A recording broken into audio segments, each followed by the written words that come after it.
इसीलिए स्वयं गुरु के पास ज्ञान लेने उनके गुरुकुल पहुंचे हैं।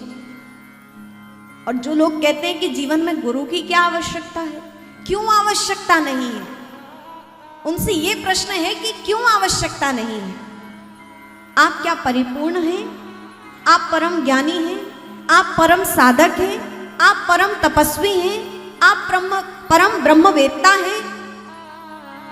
क्यों हमें गुरु की आवश्यकता नहीं है? अरे हमें तो पग पग पर गुरु की आवश्यकता है, पग पग पर मार्गदर्शन की आवश्यकता है, ताकि हमारा जीवन सुव्यवस्थित चलते हुए सार्थक जीवन बन सके। प्रति क्षण हमें मार्गदर्शन की आवश्यकता है,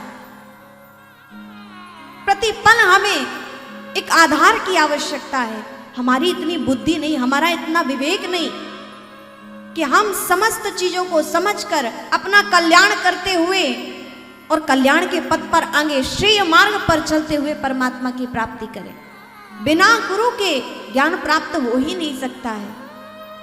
अरे एक अक्षर लिखना बिना गुरु के बालक को नहीं आता है, तो जो कल्याण पथ की बात है उसे क्या व्यक्ति स्वयं ही समझ जाएगा? अक्षर बोध करने के लिए भी छोटे से बालक को विद्यालय भेजा जाता है,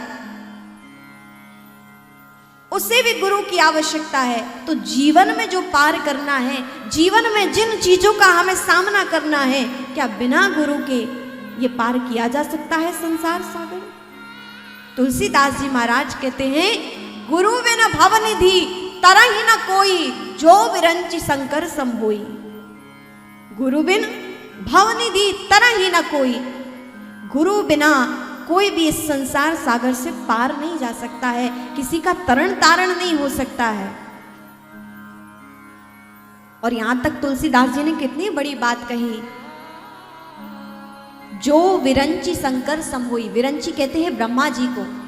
कोई ब्रह्मा जैसा ज्ञानी ही क्यों ना हो जाए, किसी का पुरुषार्थ ठीक है, प्रारब्ध ठीक है, कई जन्मों से उसके ऐसे भाव है कि वो परम ज्ञानी हो, फिर भी जो विरंची शंकर सम हुई, जो ब्रह्मा जी के समान ज्ञानी ब्रह्म वेत्ता ही क्यों ना हो जाए, भगवान शिव के समान ही क्यों ना हो जाए, लेकिन मनुष्य जीवन धारण जिसने किया है वह बिना गुरु के इस संसार को तो पार नहीं कर सकता।